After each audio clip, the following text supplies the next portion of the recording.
Could you tell us what you're doing at the moment? What is it that you do? So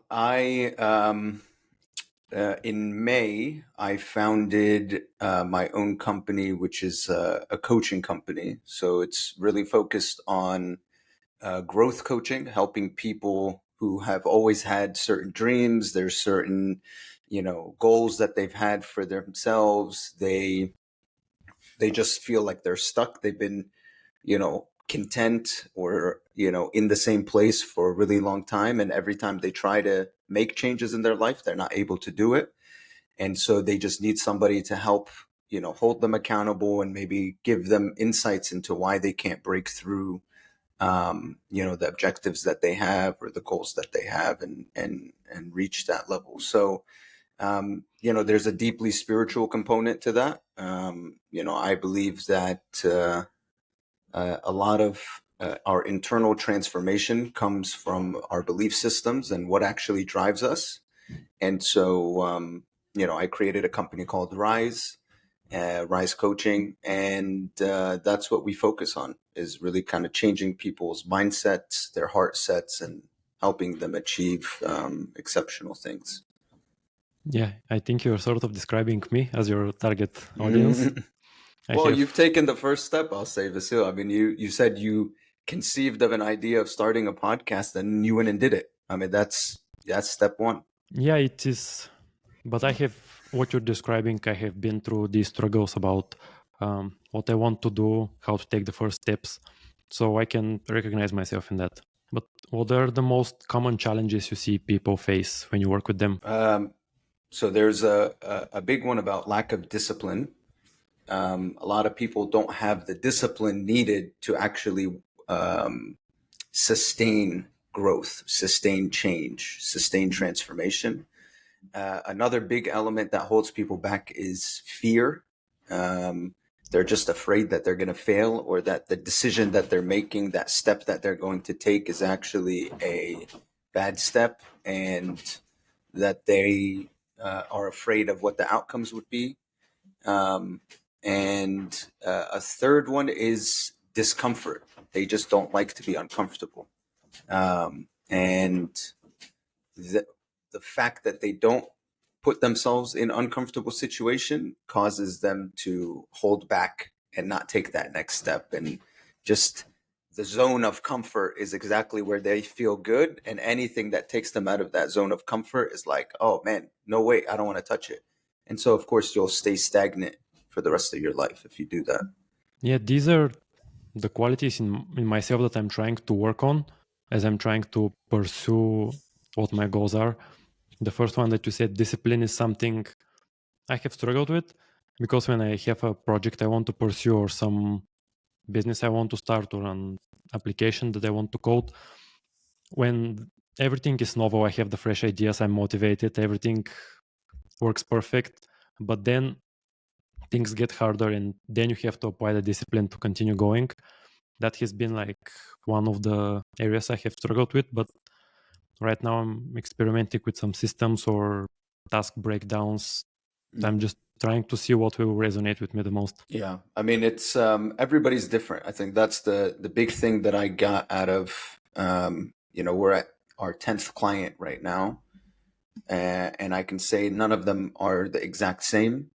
There are fundamental, let's say, consistencies in what are the tools and mindset changes that are needed, but each person's going to have their different struggle, right? And how do you build consistency in each person, or discipline in each person is different. So you have to find what resonates with you.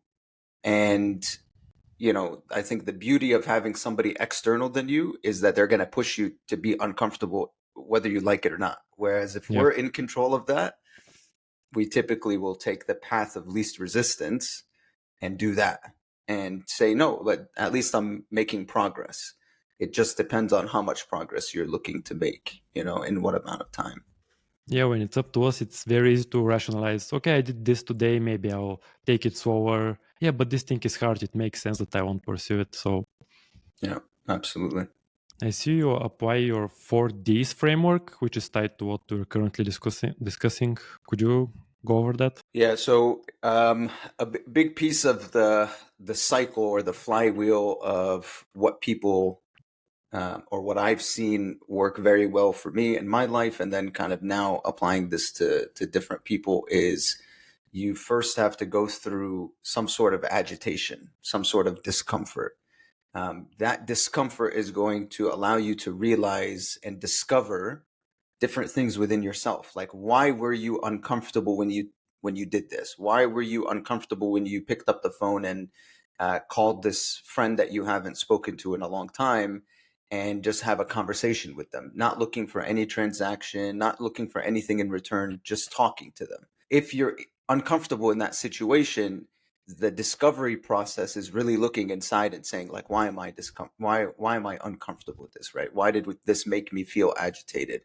And there's a process of going through that, as well as continuously asking yourself, why did I feel a certain way? Giving yourself a response and then asking why again until you get to the root cause.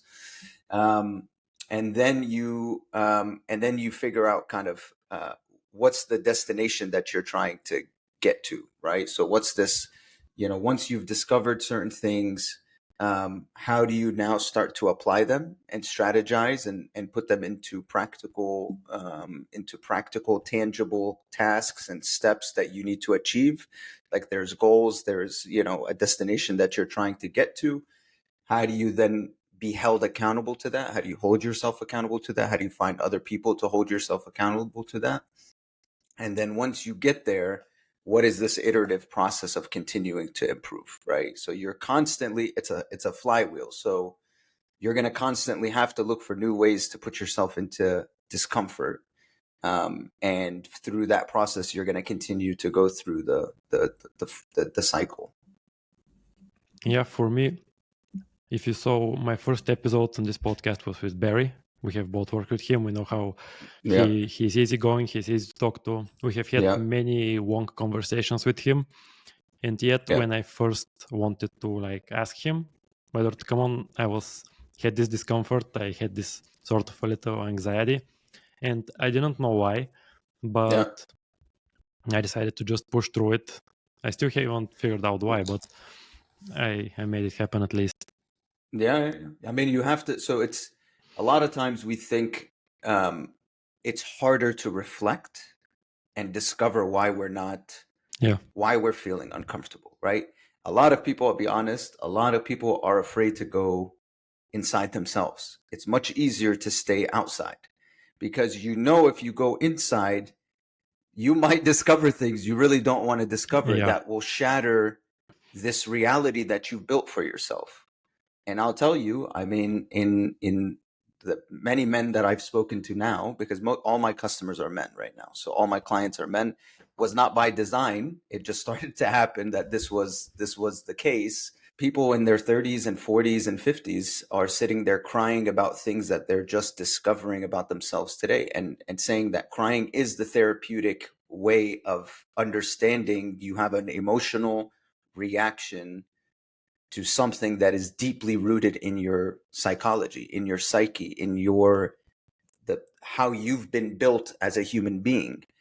And we have suppressed these emotions for so long and built a world around them that never brings them out. But in reality, the people who know you best can actually see them, right? And your actions demonstrate that you have been suppressing these very deeply rooted feelings of fear, of shame, of anxiety towards certain things, or just deeply rooted pain in something that now holds you back from ever wanting to feel that type of pain again.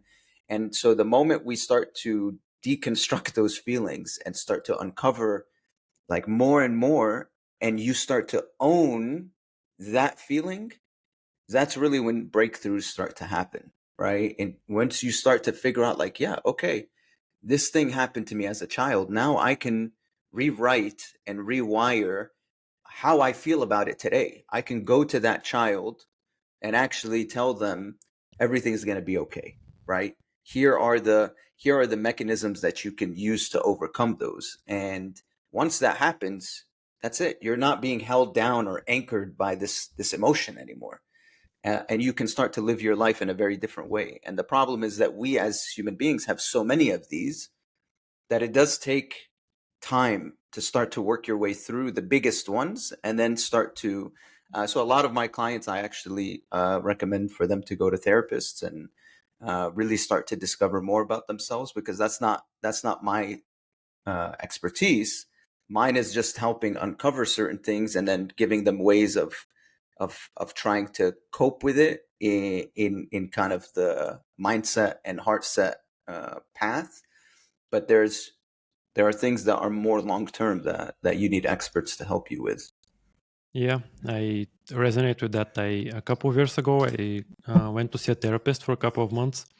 One of the issues was this anxiety that I spoke about, Mhm. and like we worked on uncovering why that was the case, what has happened. And there is this saying that once you understand the other person, you can't help but love them. So if you're having issues with someone, but then you go in and understand what's causing him to act that way, Mhm. then you can move forward with your relationship. But it's very hard to turn this on yourself, right? You have to look 100%. into what has caused you to behave a certain way, and then you can have a better relationship with yourself. And when I brought this to my therapist, he said, yeah, this is 100% correct, because Yep. even he, who has like an amazing knowledge of psychology and he can work with people, he says, even I go to another therapist so that he Mhm. can help me look into myself, because no matter how much I know, I cannot objectively look into myself. Absolutely. Yeah, absolutely. It's a great therapist. Absolutely. Yeah. I saw you wrote about the 5 whys framework, and you sort of wrote about it for yourself. And Yeah. one of the questions was, why is building something with purpose so important to you? And you said that you want to build something that matters, and that you Yeah. want to be guided by purpose, not profit. And you want your existence to be more than the success. When Yeah. when did this switch in your mind happen? When did you realize, okay, I need to contribute more. I want to have my life to have a higher purpose. I mean, to be honest, I think it happened even before I was born, just because of my family and my ancestors and my parents and stuff. So it's a great question. I mean, a lot of times like how we view the world is shaped even before we come into the world. So my I'll just even I won't go so far back, but like my grandparents, especially my grandfather and my grandmother from my mother's side, had a huge impact on this concept of purpose, right? So my grandfather was a religious leader in Iraq in a time where there were dictatorships and communism and the Ba'athist parties, and anyone who spoke out against them in any form of religious resistance was killed and executed. And you know, I've always grown up with these stories and images of my grandfather, standing before these dictators and giving sermons, religious sermons, and speaking kind of truth to power in the most profound ways that we can think about them, even in today's world. And that was beyond kind of what he was going to get in this world, right? He no longer cared about what the outcomes and consequences were that happened here. It was important to get the truth out. It was important to speak the truth. It was important to remind people of the truth. And that was connected to higher values that he saw. So that then was taught to my mother, and then that then is taught to me, right? So as I grew up, my parents consistently taught me that we are not here for our own self-service, but we need to be in the service of others. So as a Muslim child growing up in America, it's very difficult sometimes to go through this tension between being an American and being a Muslim who's part of a much wider population of Muslims around the world. And there's this concept of ummah in Islam, which really means coming from the same source, right? That we are part of a mothership, like we are part of the same womb from Adam and Eve, and that builds a connection far beyond yourself, right? And so I've always been taught ever since I was a child, you have to put your ummah, the wider nation, before yourself. And I think that purpose is something that you continually mature on in your understanding of how do you serve it. But from going to college and what did I study, the first question I would ask myself is, what is the world in need of? Right? What is humanity in need of? So I went and I studied political science because there was a lot of tensions in the world. So it's like, hey, if I could understand it and write about it, maybe I can affect change, right? So I went and got a master's in political science. And then I was like, well, hold on, I got to get married and I need to support my family. So being a professor, there were some real world tensions there. And so then I went and I interviewed at IBM and got my first consulting job straight out of college, and kind of went through like a executive leadership program that they had. They had some sort of rotational program. And so that started to now show me how powerful corporations are in making change in the world. So now my psyche of purpose still stayed the same. How do I serve the world? How do I serve humanity in the best way possible? But now the vehicle that I was using in my mind was, if I start to grow in the corporate structure, I start to have more influence, and that influence will derive changes and impact in the world in a positive way. And so that's where I spent the rest 15 years of really just trying to climb the ladder and see how far I can get to a point of authority that I can create the values that align with a better world that I see. And that's kind of where we met, right? We got to the final stage of kind of, I think, my corporate journey, where I was, part of a C-suite at a company. And I always wanted to integrate those values of respect, of integrity, of leadership, of purpose, of doing something beyond yourself into a group of people that all had the same mission. So I think that's kind of where my whole my whole life journey was focused on that purpose. I think, to be honest with you, the biggest change that happened recently was October 7th. October 7th, where I think I've never been seeing the world in black and white. The world has always been gray to me. There's always ways of actually getting people to see your perspective and to kind of connect with people and all that stuff in ways that's not just black and white, right?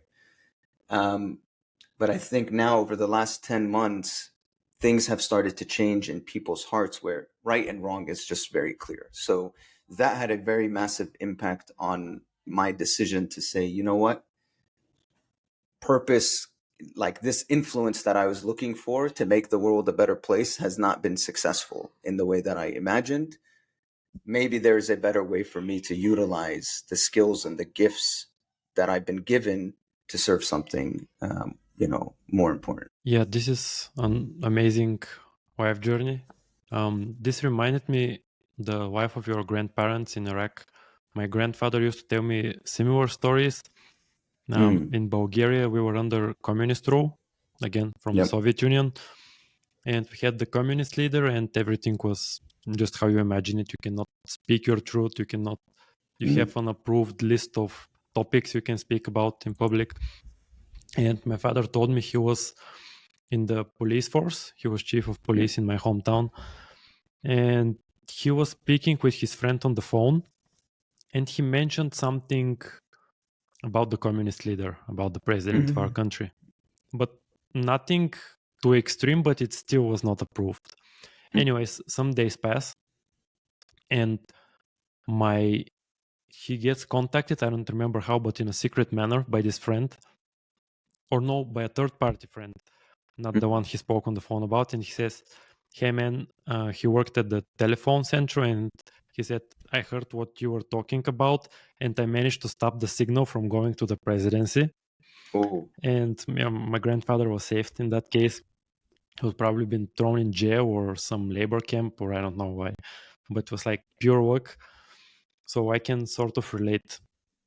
yeah, yeah, yeah. I mean, my grandfather had to actually flee Iraq because he was then put on he was then put on the execution list, and same thing. Somebody, a friend that was aware of the orders, kind of gave him a heads up, and he fled before he could. So my mother was actually, and my uncle and aunt were raised for a number of years without a father. You know.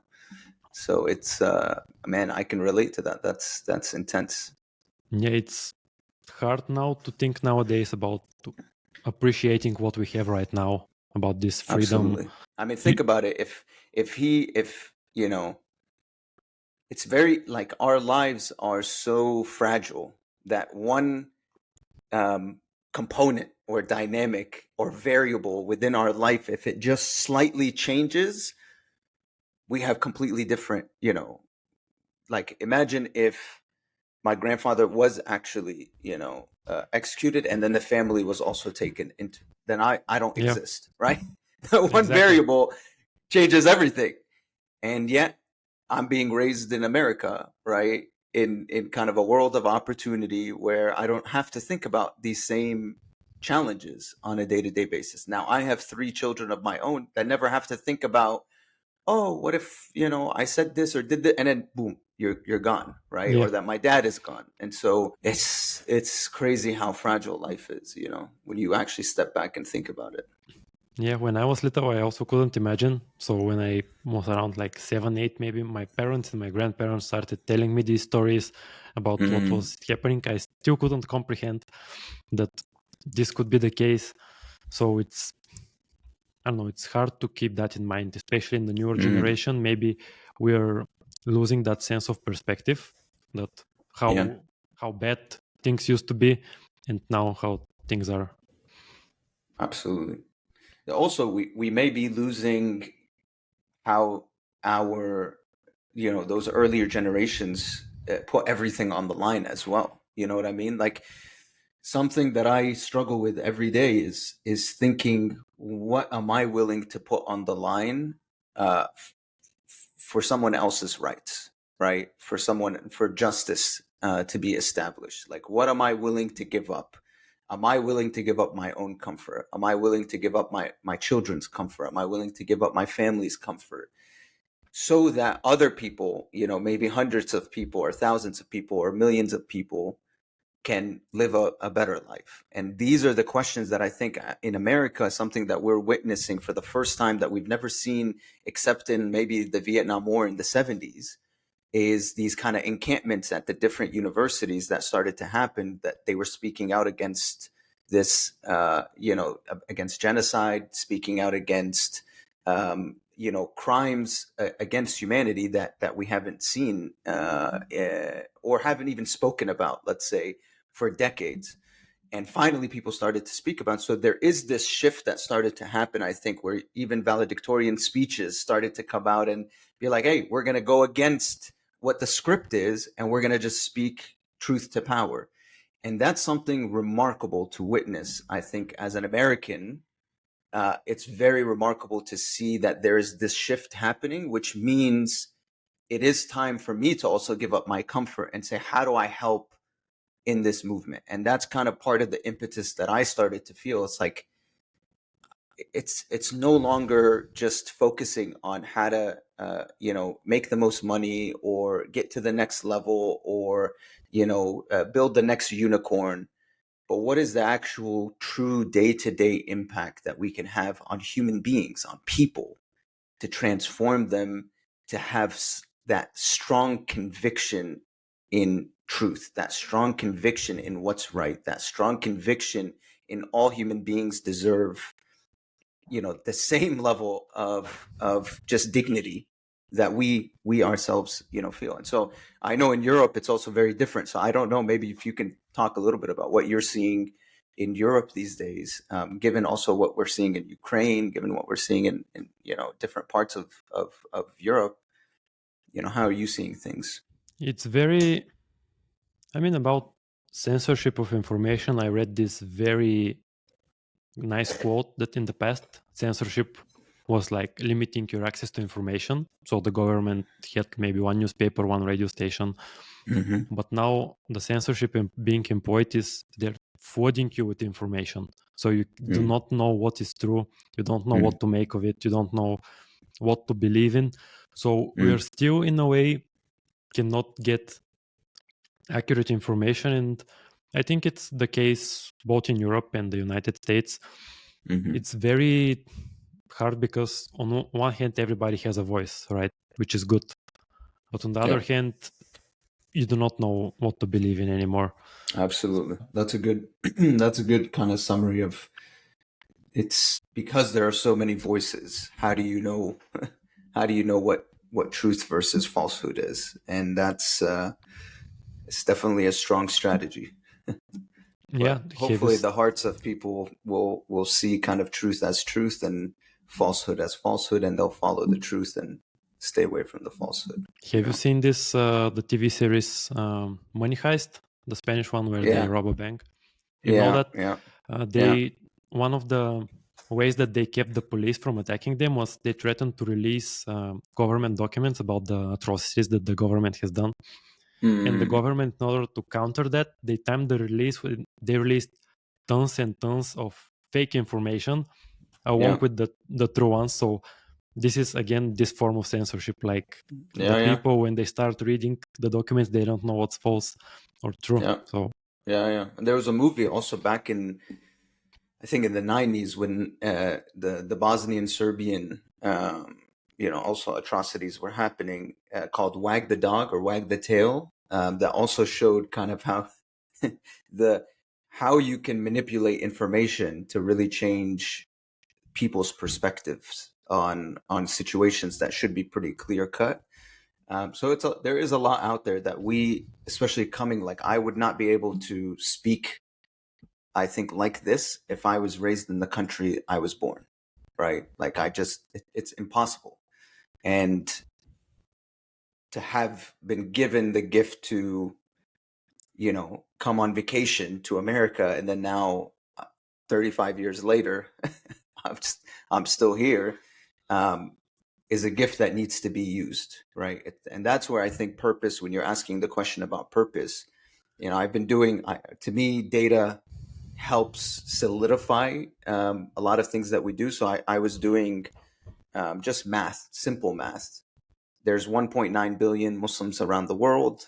In America, there's 0.18 Muslims that live in America as a proportion to that 1.9 billion. I think it's about 3.5 million. Of those that are adults, it's 0.15%.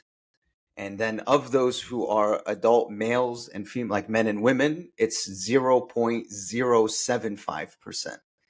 And so when you look at these proportions, it's like minute. They're rounding errors. Like they're so insignificant from just a true numbers perspective.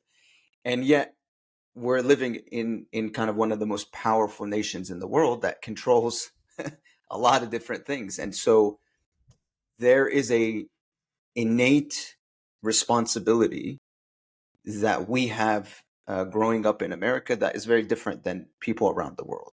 And I think that's where thinking a bit bigger is very important to me.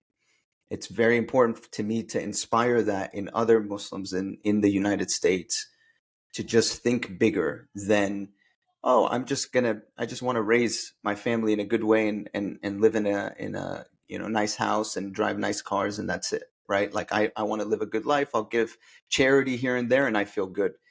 To me, that's just unacceptable because of how small our proportion is, but our opportunities are so vast. So that's also another part of, I think, purpose that drives me on a day-to-day basis. yeah, this concept of Ummah, I don't know if I'm pronouncing it correctly, Yeah. about all the Muslim population in the world, and you want to I don't know, inspire them and work to help them. Is spirituality something that you focus when working with clients, and how important is it?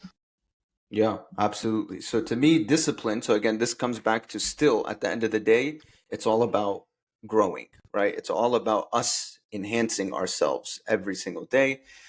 And part of being Muslim, one of the most foundational elements that I think probably everybody knows about is that we have to pray 5 times a day, right? It's the only action that we've been told to do on a daily basis, and there is specific times in which we're supposed to do those prayers.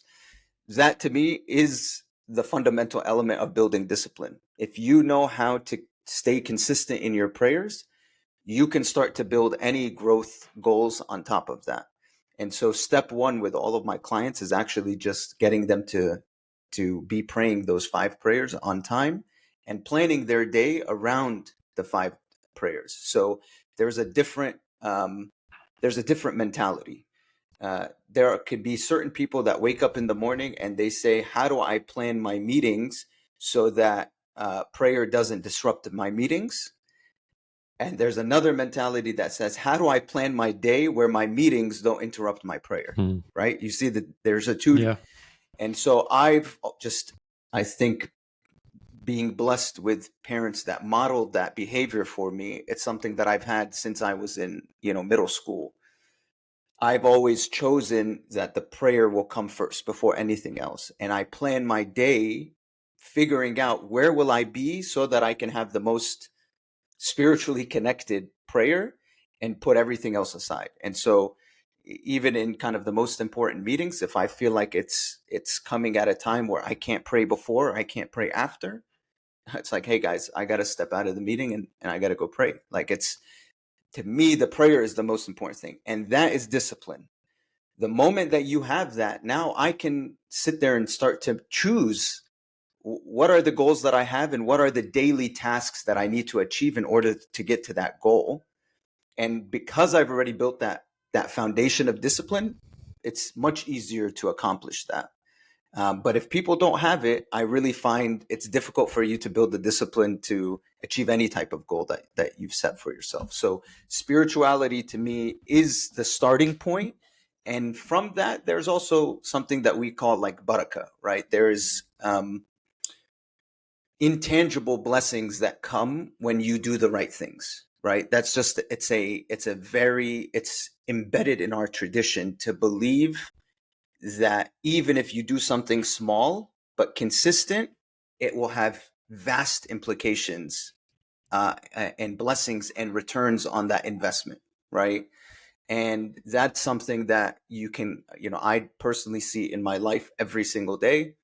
And it's something that you can hear anecdotes around the world on just amazing things that people have witnessed by doing small actions with the right intentions that then reap amazing benefits for them. This is something that I have noticed, that people, when they look at religion or spirituality, they sort of dismiss it, but they do not see how, if when someone hears like you have to pray 5 times a day, and they start to wonder, okay, but why? What's the purpose? But they do not see that this act that it is required of you is to cultivate discipline and your connection to God.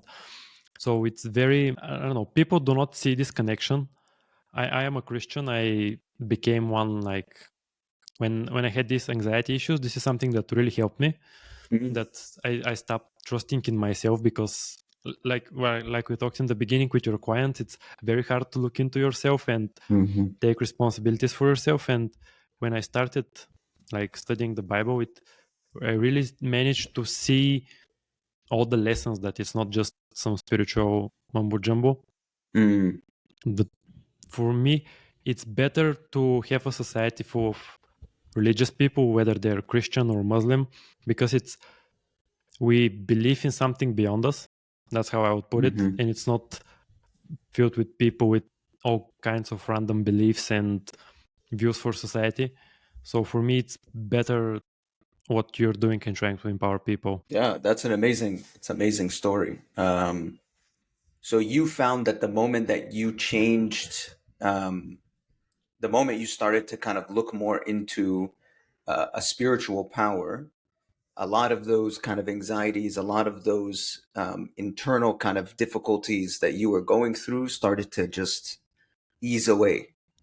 Yeah, the story is actually quite so Yeah, tell me. I want to interesting. hear it. Yeah, I was Yeah. like going to therapy for a couple of months because I had this anxiety, and it helped, but it helped me in terms of I understood what was causing causing it, and it helped me live better with anxiety, if that makes sense. Like Mm, it because it used to stop me, I couldn't go out and stuff like that. mm, But I think I watched a podcast that um, they were speaking about giving your anxieties to God, and mm, I have always been interested in philosophy, and I have began studying like religious texts in terms of uh, psychological, but not really spiritual way.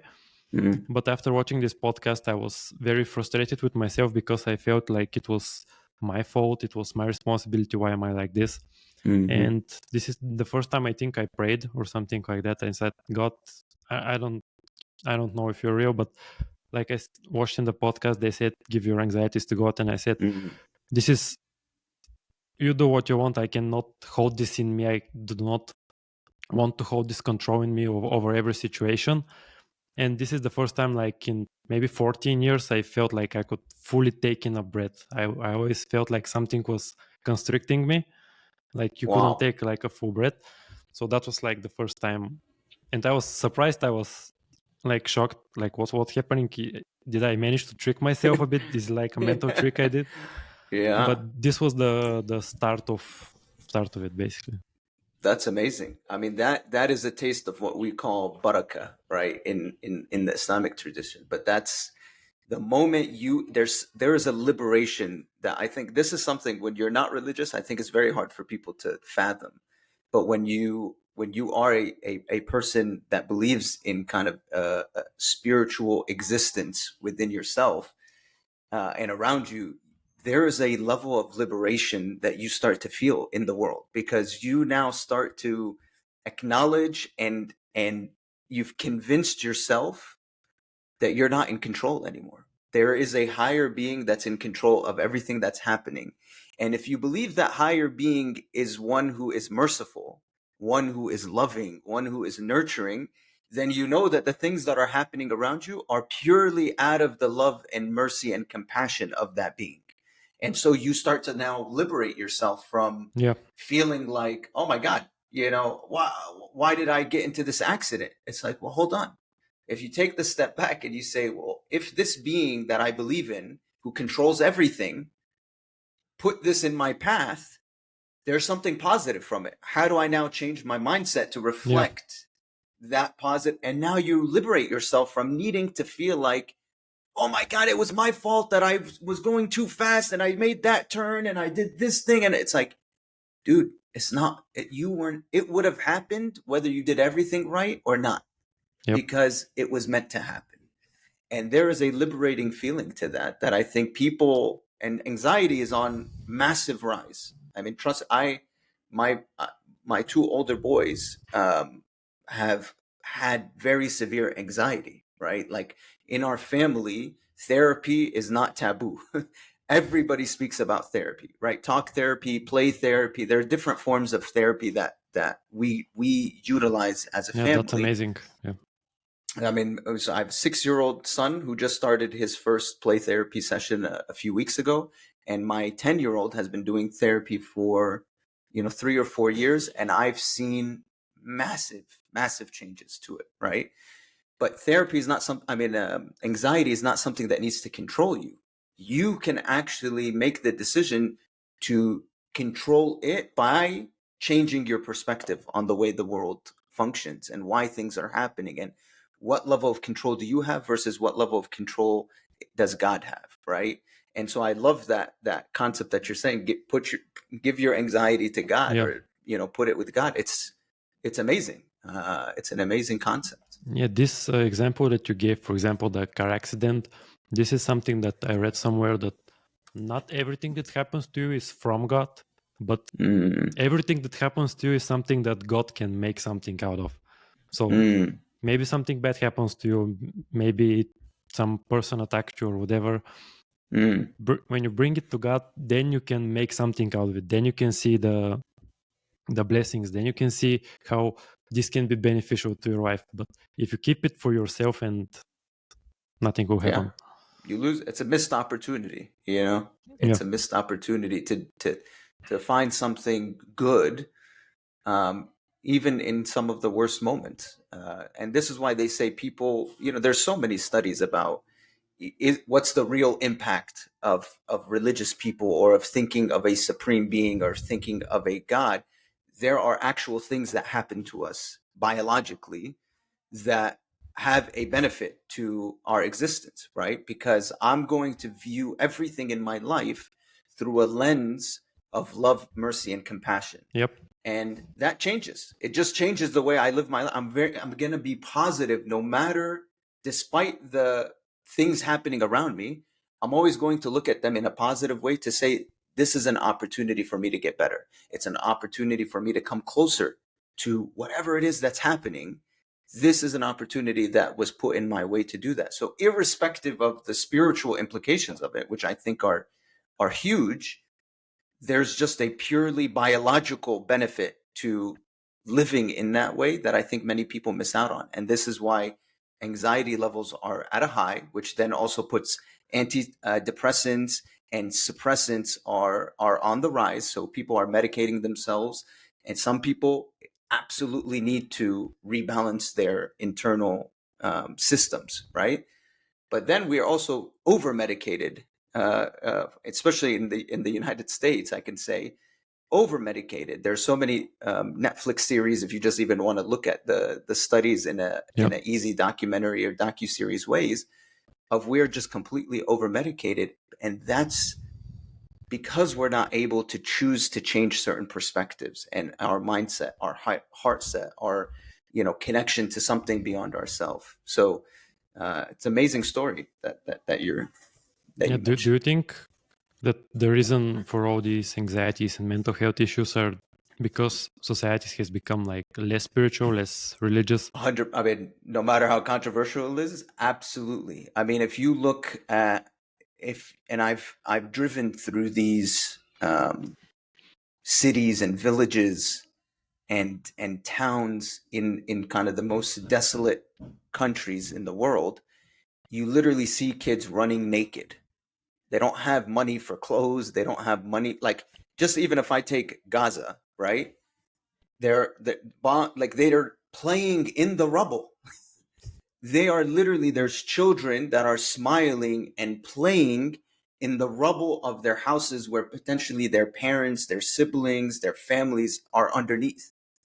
But that's this, when you connect to something to say that this world is not the end, right? Like, this is not the thing that, this is not the life that I is the only thing that I have to look forward to. There's a life after this.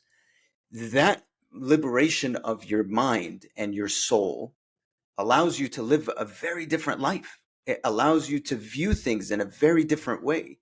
And so I definitely think when we disconnect, because our souls, I mean, I'm just going to go, I've been a religious preacher for 20 years. Okay. So it's already, it's built in me. But if you give me like a few seconds to explain this, our souls, right? This is a fundamental belief that we have. Our souls that was blown into Adam, our father, right? This is the Islamic tradition, that God blew a soul into Adam. That soul comes from a connection to God. The moment you cut any sort of communication from that internal soul, the thing that gives you life, that gives your body life, when you cut communication off from the one who created it, it will instantaneously create problems, because it's not being nurtured from the thing that it actually derived from. And so, the same way, we as human beings, if we don't eat plants and vegetables that come from the earth in which our bodies were created from, there will there will start to be issues within the human body. And cancer is one of the biggest things that it's eating your own cells, right? Your body and autoimmune diseases, it's your own body is eating away and killing yourself, because we're starting to cut off this connection with something that it came from, the source. And so I absolutely fundamentally believe that we as human beings, when we cut off communication to the source of our soul, it does things that no amount of medication, no amount of suppression, no amount of tricking ourselves can solve that.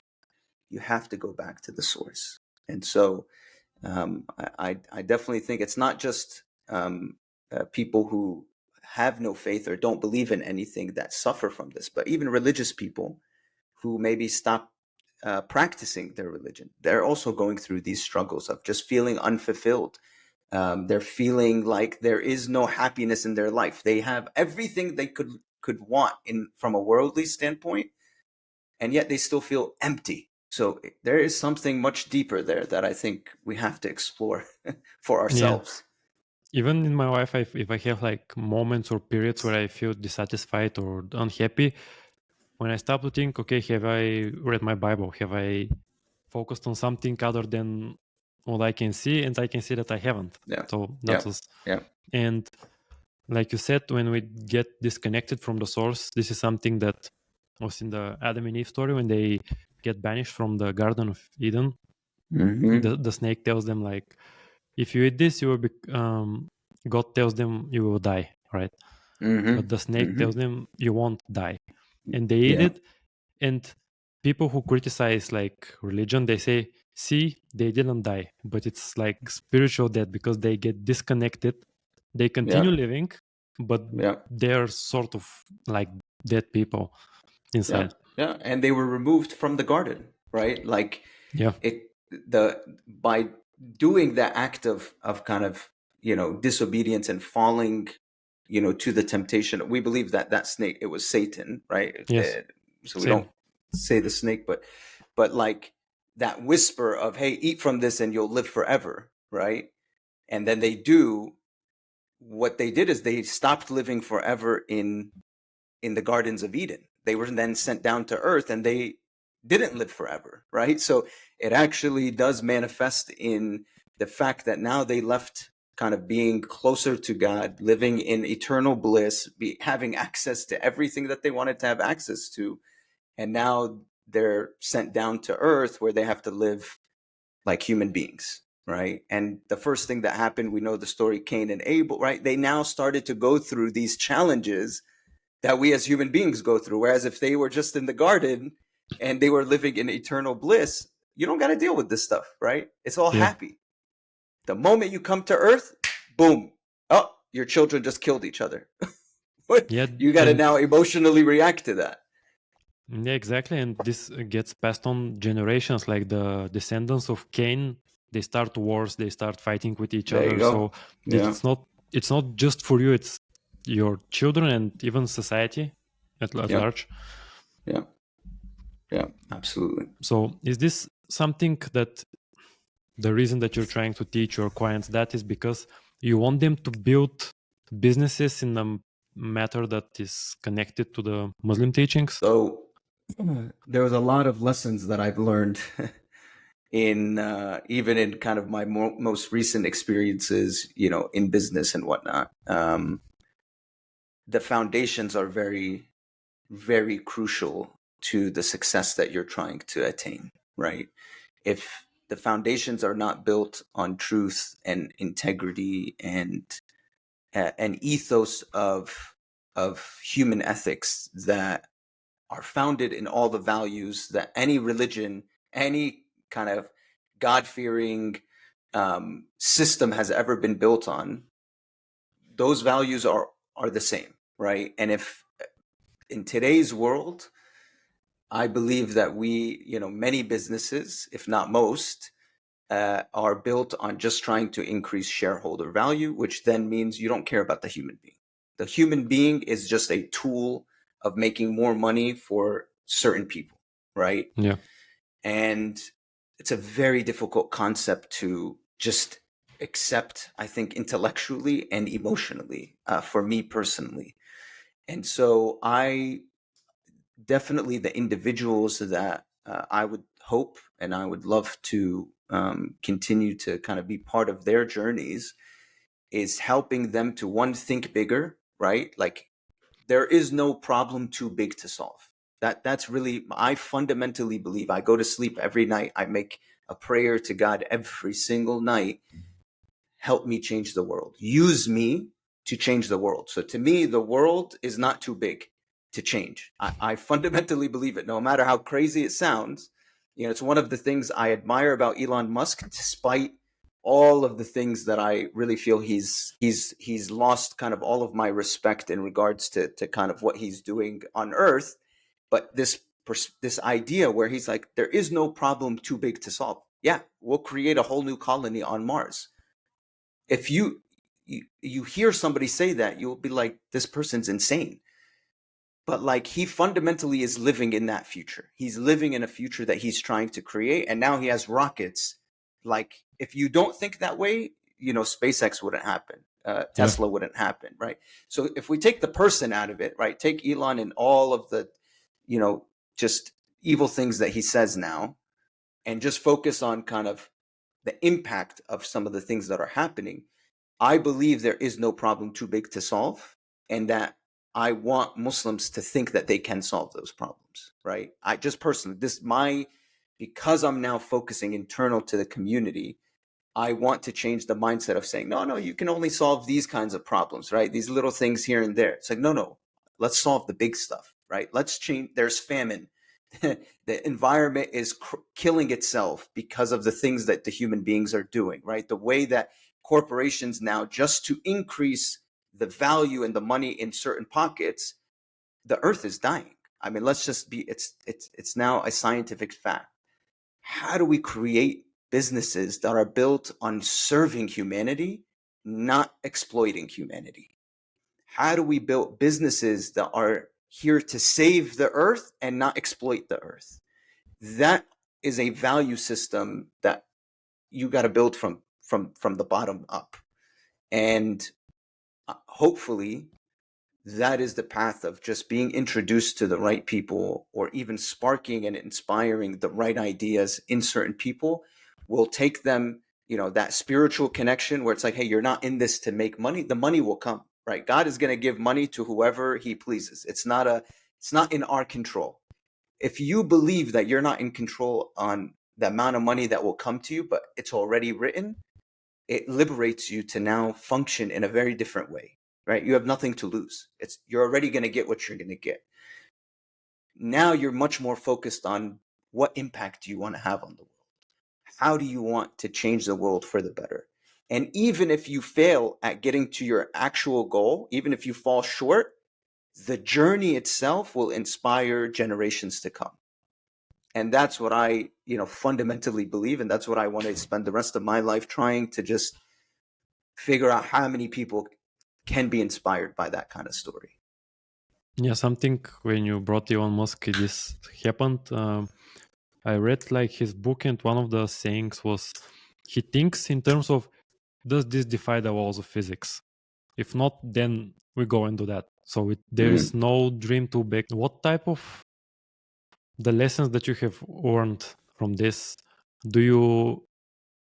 has impacted the way you teach your children, and how do you raise them? So, yeah, I mean, as I said, I've learned a lot about myself, right? So the first part of this journey is really understanding yourself. And and I'll be kind of open. Like, even at the end of my time with Mercier, I came to the executive team, right? My confidants, and I told them I didn't like the person that I had become, right? I was feeling like not myself. I could no longer look in the mirror on kind of the things that I was thinking or feeling, just given certain circumstances, right? And it took me a month or two to really go through some deep time with myself, to, one, not feel like I was a failure, to, one, not feel like there's something, like, what was I going through? What was I feeling? What were these deeper emotions? And for many years, kind of, I've been going through that self-reflection. I've done my own therapy, marriage counseling, my own kids, seeing their journey with change and overcoming fear, overcoming really crippling anxiety to a certain degree, like physical. So this is kind of also at the heart of RYSE, the company, is what really helped me overcome a lot of these things is endurance training. So I started to get into triathlons, which is swimming, biking, running, in 2022. It's also a time in my life where it was at the end of my time at Google. I was also feeling like, okay, that's it. I need to find the next thing. What's the next impact? And pushing myself to the physical edge really taught me much more about myself too, on what I'm capable of doing. So like when I first started, like when I was first told, hey, come do the Chicago Triathlon, I was like, what the heck's a triathlon? Like I'd never even heard of the concept. And so my friend's like, well, you're going to swim, half a mile, then you're going to bike, 15 miles, and then you're going to run a 5K, 3.1 miles. I'm like, all at once? Like, that's insane. I was like, there's no way I can do that.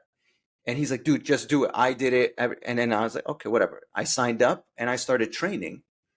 The moment I crossed the finish line, I was like, man, this journey was amazing. Like the journey, I'm saying, psychologically was amazing to me, because I started with saying I can't do something and I was afraid to do something. This was a swim in Lake Michigan. I mean, it's open water swimming is very scary. I always think sharks are going to come and eat me, or fish, or whatever things underwater is going to attack me. So I've like always freaked out. But the moment I crossed the finish, I was like, I did it. There's nothing that can hold me back. And now I wanted to kind of push myself even further. So, okay, what else do you think you can't do? That translated into my children, right? Like my children this summer, my 10-year-old, when he was 9 years old, did his first triathlon. This is a guy, my son is sitting with 200 other kids, which social anxiety was a huge challenge that he had just literally a couple years ago. And I see him now being able to be on his own completely, swim in a pool with a bunch of other kids, start to bike, run and overcome this challenge, this mental challenge of like, I can't do it. I can't do a triathlon. But because he saw his father do it, he's like, oh yeah, I can do it. And so in our family, and now my 6-year-old just did his first triathlon 2 weeks ago or 3 weeks ago. And I'll tell you, it wasn't as smooth as my eldest. He actually, I kept telling him, hey, put a floaty on for the pool. And he's like, no, I could do it. I could do it. And my 6-year-old, actually, his anxiety is more focused on doing things for the first time. He can't, like, if we go drop him off at school on the first day, he'll literally hold on to you. He won't let you go. You can't leave him on the first time. The first time that we took him to therapy, would not let us leave the building, right? The first time he goes to soccer game, I literally coached an entire season of soccer for him. He never stepped on the field. He never came to practice. I literally coached other people's kids and my son never played. That's the amount of anxiety that he had. And then he comes to this triathlon and he's like, no, I don't want to wear a floaty. And then he's standing in line with all these other kids he's never met before. And he doesn't even want me next to him. And he goes and jumps into the pool, and he's never like swam like that in a pool, right? And he freaks out. He starts crying. He gets to the side. He comes out, and I'm like, oh, this is over, right? He's gonna leave the triathlon. He literally ran, got on his bike, and finished the entire triathlon, even after running through that mental difficulty where he was freaked Wow. out. So I'm inspired seeing how resilient very young children can be in my own children, right? And that just teaches me that, you know what?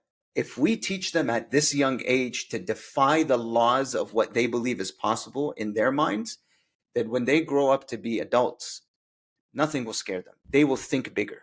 I don't even have to tell them to think bigger, because they've been nurtured in that kind of environment.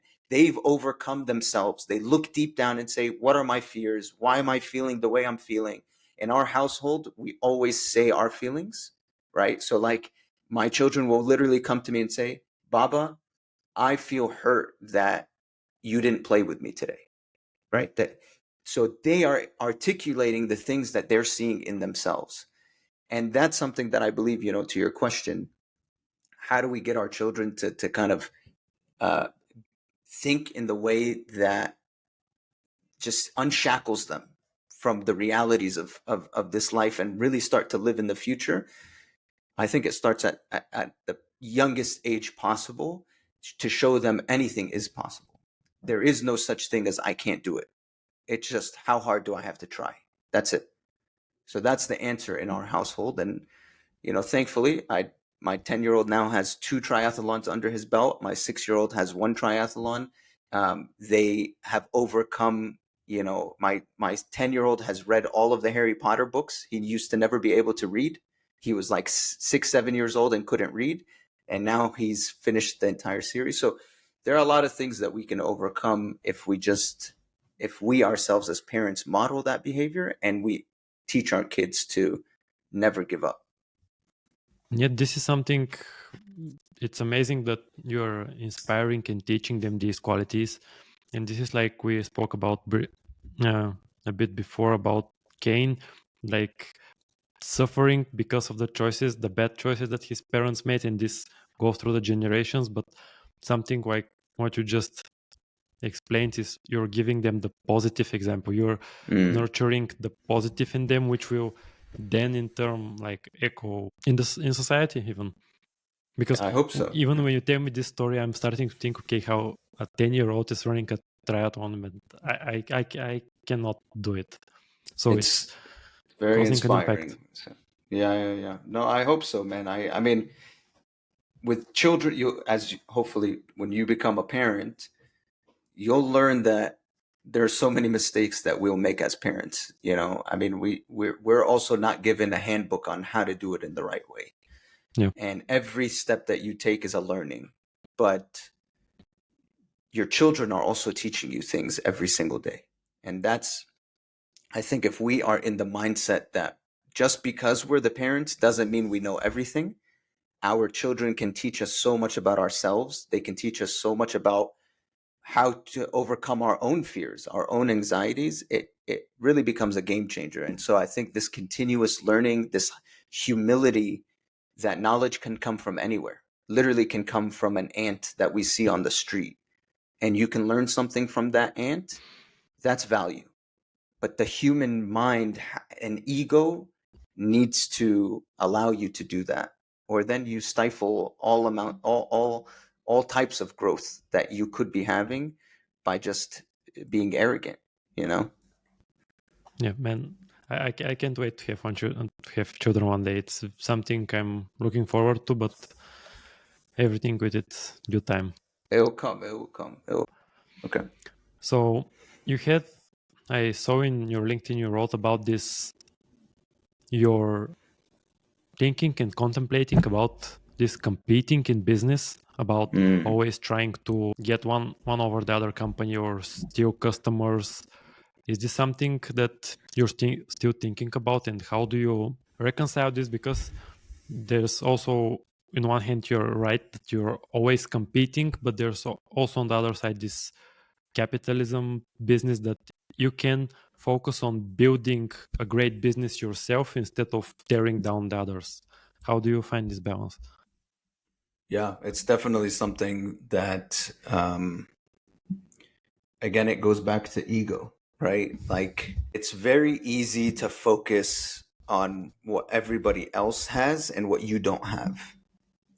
And that limits the potential of good that you can do, right? And so this is where it's like there's a difference between a scarcity mindset and a abundance mindset. Those are 2 different mindsets. The scarcity mindset is saying there's only a limited amount of things that, in any type of field that you can get access to. And if you're not the first one to go get access or get the most access, you'll never have it. That's the scarcity mindset. Versus the abundance mindset is saying, no, there's enough for everybody. You just gotta, you can actually help others because there's so much abundance, you can work with each other and there'll be more, right? And it's a very different way than I think the corporate structures function today, which is if this person takes this customer, like I want to sell that customer the same thing. And now I have to sit and wait until the contract is over to go and try to win that deal again.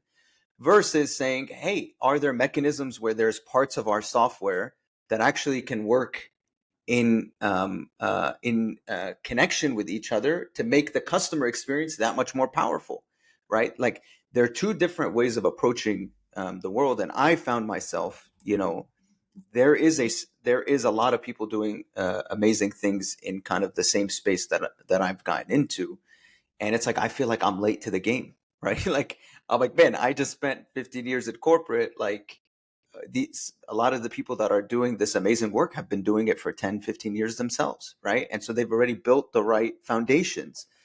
So it's easy for a person to kind of, if looking at your own self and your ego, to say, man, what's the point then, right? There's already all these amazing people. Like either I have to go steal something from them, right? Because I'm coming from a scarcity mindset, or I just hang it up and it's not worth doing anything.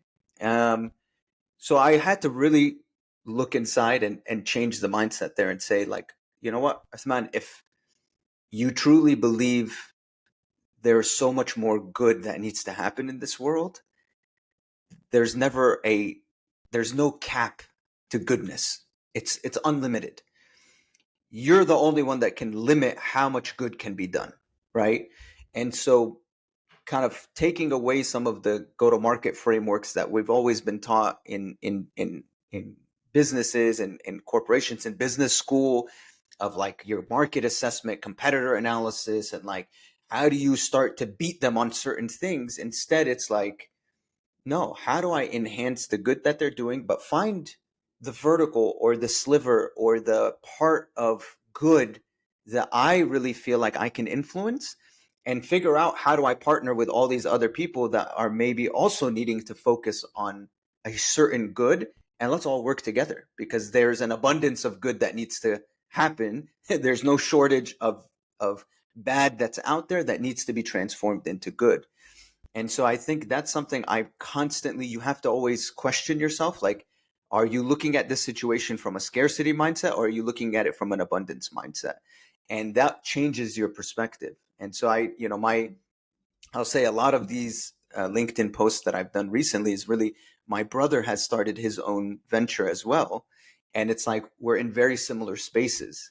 And so we always have conversations, and it's easy for siblings to, because you've grown up, like you want to, he's the older brother. You always want to impress the older brother. You always want to kind of show him like, hey, Yeah. I'm here, notice me. And so I really had to take a much deeper look at myself and say, like, dude, like it's amazing that he left AWS to do a really amazing venture that I'm benefiting from, greatly, and so many people are benefiting from. And I've also left and doing great things that so many people will benefit from. How do we now find ways to actually support each other, not fight against each other, not like limit each other's impact, but actually how do we enhance each other's impact? And that's, we always have this saying in kind of the Muslim traditions, is like, anytime you're doing good, you should expect the devil to come and whisper evil thoughts, right? Because he doesn't want that good to flourish. So he's going to come and try to find any way to stifle the impact that you have that's positive. And that's the thing that you have to be in constant recognition of in your own self, and ask yourself, a lot of deep questions about, why are you thinking this? Why are you doing this? What's your ultimate objective with this? What's the outcome that you're looking for? And how can you help someone else continue to flourish while you also do your thing? Yeah, there's this saying that if you're doing bad, the devil will leave you alone. You're That's already it. doing it. Yeah. Yeah. Yeah. And for my last question, I want to speak about this book a bit. Oh, yeah. Yeah. So you gave it to us. It's the 6 Types of Working Genius. And you Yeah. gave it to us when we worked together. And at first I ignored it a bit because I thought it was just some regular LinkedIn type of organization. But it really helped me discover what my strengths are Mm, and lean into that in my work. So if I see some work that is relevant to my strengths and I know that I will do better, I lean into that.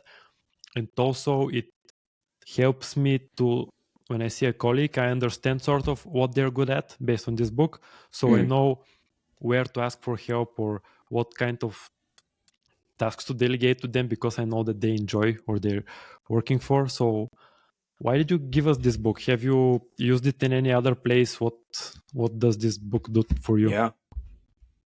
Yeah. So Patrick Lencioni has many books, and I think the way he approaches business problems and how he writes about them is just genius. So I recommend looking into also other books that he's written.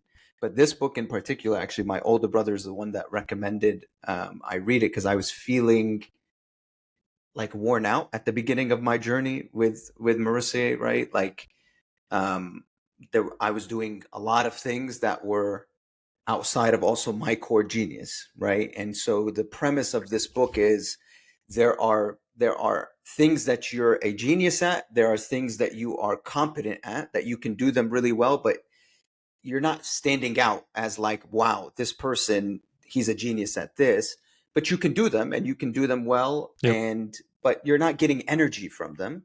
And then there's things that you get frustrated from, right? And they suck your energy. So genius, when you're working in your zone of genius, you get energy. And when you're working in your zone of frustration, you're losing energy. And so I started to notice that I'm just being drained constantly. I didn't have the same.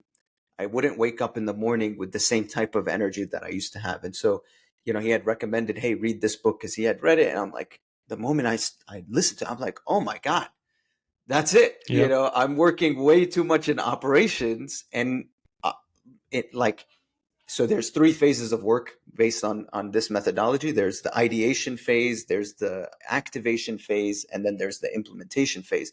I was spending a lot of time in implementation rather than ideation and activation, which is where my geniuses are, and my frustrations are purely in the implementation phase. And I was spending all of my time there. So actually, we used that book and that framework to hire all of the new executives that we brought into the company. They all took that assessment. So there's an assessment associated with that work, that with that book, that tells you kind of where your geniuses are, where your competencies are, where your frustrations are.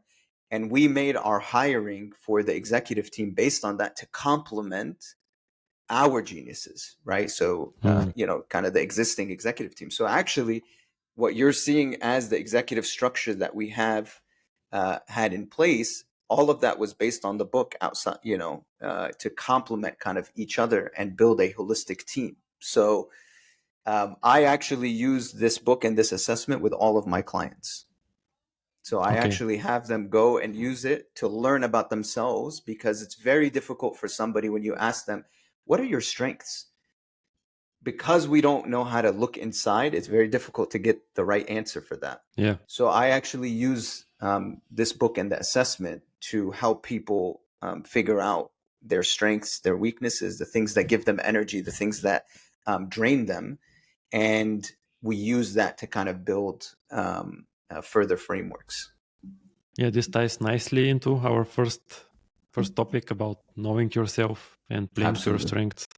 Absolutely. Othman, thank you so much for taking the time. This has been a very nice conversation, and I would say these are the types of conversation why I started to podcast. So this has been a very pleasurable discussion for me. No, I appreciate it, man. No, thank you so much. I've learned even more about you, despite seeing each other in Portugal, which was kind of the first time that we met. This was next level connection. So I appreciate you kind of taking the time and doing this. And I would encourage you to keep going and really kind of keep going deeper and finding the topics that inspire you and inspire others. So all the best of luck to you, and hopefully we'll do it again when you're a big shot podcaster. Yeah, maybe when you The, publish your book, we can Yeah, the yeah, yeah, oppressor. yeah. Yeah, exactly. Exactly. Awesome. Thank you, Vasil. Thank you.